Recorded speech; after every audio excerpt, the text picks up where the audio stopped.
I'm about to give you 3 secrets to improve your vertical leap, and I want to be upfront with you. The first 2 are real and probably going to change how you train. The third one really isn't a secret at all. It's the thing that make the first 2 work. And it's the reason why most people that ask me how to jump higher actually never get there. Stick around because I'm gonna prove the last point with a story about Michael Jordan that you've heard before, except the version you heard is mostly wrong.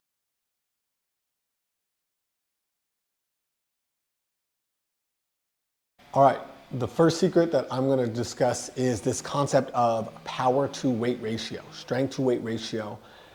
It is more of a mindset in terms of how you need to train that many people overlook when they are focusing in on their training. Now, yes, you need to lift as heavy as you can. You need to lift as fast and as explosive as you can. But the thing that is going to tip the scale in regards to your vertical jump training is how strong you can be relative to your body weight. Think of the best airplanes, think of the fastest cars. A lot of them have really, really strong engines with really light frames. This is a physics thing. Now, you have outliers, you have the Zions, you have the guys that are, the big bodies that can get up. And yes, those people might not necessarily display strength in the weight room. I've seen time and time, you can go find examples that will negate what I'm saying, but a tried and true method in terms of focusing on your training, whether it's, I want to get ready for a contest or I'm just, in it for the long haul. You want to be as strong as possible while maintaining a relatively light body weight. And this varies person to person, but keeping in mind in your training, the focus of I need to get strong, I need to move weight fast while maintaining a light body weight is going to be substantial in increasing your vertical leap. For me personally, that magical number is give or take 5 pounds, 185 pounds. When I am, above 190, regardless of how strong I am not as effective as a dunker. I will use this example. In one of my videos, I am working on getting an East Bay dunk on a 10-4 rim, and I couldn't get it down. And that day I ended up PRing my front squat, 440 pounds. By far has to be one of the strongest I've been in my life. But in terms of a jumping standpoint, I've jumped way higher and I was not touching the weights that I was touching. When I hit the double East Bay on 9.9, I hit 400 pounds in the front squat for the first time. So yes, you have to be strong. Strength is important in developing your vert, but it's gonna be relative to your body weight. So, and I've talked about this before, and I've talked about this at length, but tip number 1, secret number 1 is gonna be focusing on that strength to weight ratio, that power to weight ratio. How fast can you move weight? How heavy relative to your body weight? So if you feel like you're in your training cycle, and this, does not affect as much the younger athletes as my older athletes, I've noticed as I've gotten older, I have to pay more attention to my body weight. It is something that everybody needs to pay attention to, but in my experience, being 37 years old, gotta pay attention to the body weight. And it's more beneficial for me to lose unnecessary weight while lifting not as heavy than putting on extra weight to go get a number. I'm not necessarily chasing the number where it's like, I'm not trying to squat 500 pounds. I'm trying to squat 2.5 times body weight. That number is more beneficial than actual number of 500 pounds. So really pay attention to that power to weight ratio when you guys are creating your training, focusing in on training. That number is gonna be more important than the actual number on the bar. It's going to be, it's relative to your body weight, relative to what you are capable of doing. All right, for tip number 2, don't be afraid to push the limit. You cannot be scared of going past what you think is safe. You got to be able to, I'm going to use an old saying, you got to crack some eggs to make an omelet. One of the big trends in the early 2020s was bulletproofing. And we see it a little bit now. It's like, bulletproof your knees, bulletproof your lower back. You need to do all of these things. And I'm not negating any of that stuff. That stuff is important for longevity. And as somebody who's 37 and wants to keep dunking and stay doing what I'm doing in the long term, You got to take care of your body, you got to rest. But understand, if you want to get to an elite level, you're going to have to push your body harder than most people are willing to go. You gotta get comfortable with being uncomfortable. There will be days where you are sore. There will be days where you are tired. There will be days where you're dancing on the line of, is this something I should be doing? And you gotta persist and you gotta push. Now, this is where it is beneficial to have a coach. This is beneficial to have somebody, a training partner, somebody to kind of navigate and kind of be an outside view to kind of see like, all right, no, there's gonna be those lines where, hey, this is dangerous. You should not train today. And from a personal experience, I can tell you that day, if I could be a fly on the wall or go back in time, I would tell myself at Venice Beach to go sit down.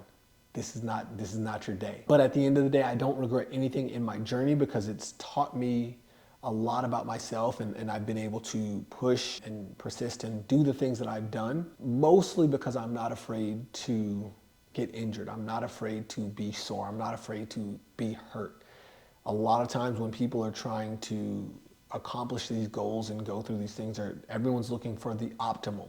Everyone's looking for, the best way, and there is no like optimal training in the sense of, if you wake up sore, should you not work out and rest and let yourself recover? Ultimately, in my experience, I've seen the guys that are willing to do it sore, do it tired, are the guys that are gonna accomplish the goal and get the done. If you're goal specific on working on something, there's gonna be days where it physiologically, scientifically does not make sense to train.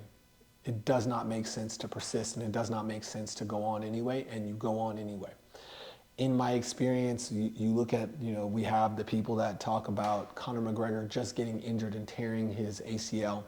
And there's always the hindsight coaches, and there's always the hindsight, oh, you should have been doing this, you should have been doing that. I love the fact that he was, man enough to stand in the arena and do it. And that's why he's had the success that he has had. He's probably pushed through injury and trained through injury and been able to do that. So if you're gonna go through this training journey, understand that, you have to be willing to crack an egg to make an omelet. All right, in regards to the Michael Jordan story, we're all familiar with Michael Jordan being cut from his high school basketball team and then going on to becoming one of the greatest basketball players to ever lace him up. But did you know he was actually only cut from his varsity team? He still made the JV team. And the coach at the time wanted to go with taller athletes. He was only 5'10" and was still able to play at the JV level. Why is this relevant to secret number 3? Because a lot of times we've tried to find a way to make our story more magical than it actually is. We're looking for the hero, the villain. There has to be this complex answer that I solved I cracked the code and I solved the riddle, and now I'm on this epic journey to go accomplish this thing that I need to get through. And ultimately, secret number 3 is there is no secret to improving your vertical leap, especially considering in 2026, the abundance of information that is on the internet. You can go online and find anything that you need to get to where you need to go. As somebody who has trained at the highest level, received a master's degree in kinesiology, earned a certified strength and conditioning specialist, have 10 plus years of actual strength and conditioning experience under my belt and practically using it for myself, having torn my ACL, not being able to jump to come back to becoming a professional dunker, I can tell you all of the information, all of the secrets and knowledge and things that I know about jumping, I have seen somewhere on the internet. There is no secret, there is no magic sauce that you are looking for. You guys are clicking on this video to find this magical thing that's gonna change what you need to, and understand that the magic is already inside of you.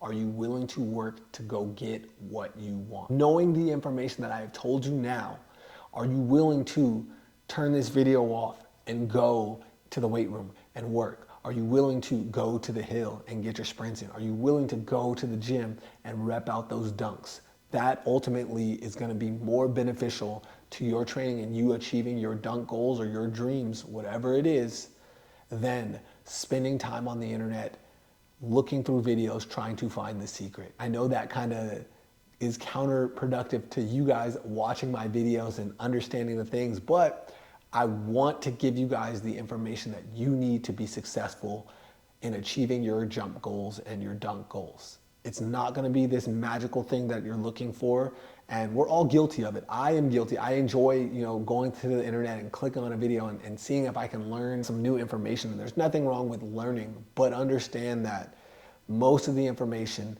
all of the stuff that you need to be successful is available. There is no secret.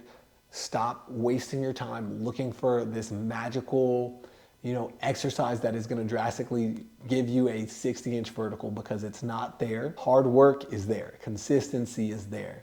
Those are the things that are going to help you get closer to your goal than actually trying to find a secret. So just to recap everything that we went over on this video, secret number one is focusing on that power to weight ratio, not focusing on the actual numbers in the weight room, but keeping it relative to your body weight and how you're moving and how you're feeling. Tip number two, don't be afraid to push the limits. You gotta be able to crack some eggs to make an omelet. Do not focus on playing it safe. Go after it. It's not gonna be safe, it's not gonna be easy. Tip number three, like I said, there is no secret sauce to improving your vertical leap. Stop looking for the secret. Just get into the lab, get into the gym, into the weight room, and get to work. Thank you guys for watching, tuning in. If you guys have any specific vertical leap questions, comment them below. I'm gonna start getting more consistent with these videos. I'd like to be more consistent with these videos. So I'm gonna start looking at comments and using those comments to create more content. Continue to support the Do the Impossible movement. I truly believe you can do anything you set your mind to. Nothing is impossible. Check out the Do the Impossible merch and follow me on all socials at Jay Clark the Jumper. You guys have a wonderful day. Let's get after it. Let's make it a good day. Let's do some impossible things.